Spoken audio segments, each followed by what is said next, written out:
Hey y'all, this is John and Parita again, and remember I told you in the last video that there was a bowling alley at the back of Fun World, and actually there's doorways right there that you come through to come to the bowling alley, and this place is huge, and I wanted you to get a good view of this and see what I'm seeing. So let me get around the pole here, and so you can have a good view of what I'm looking at, and hopefully when you look at the video, you'll see all of this, and it's really modern, high-tech, and so this is their desk here, and so now we'll go out.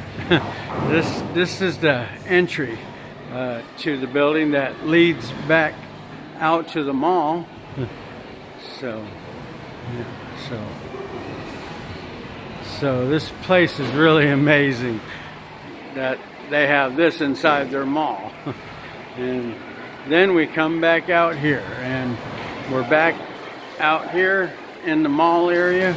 And we also found that over here they have, to the left here, you'll see this is a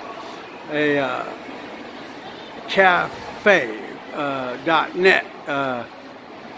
That's an internet cafe that you can go in, use computers, connect to the Wi-Fi, and upload videos, which I'll probably do.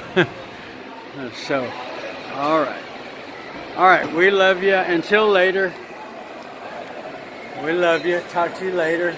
God bless you. Bye.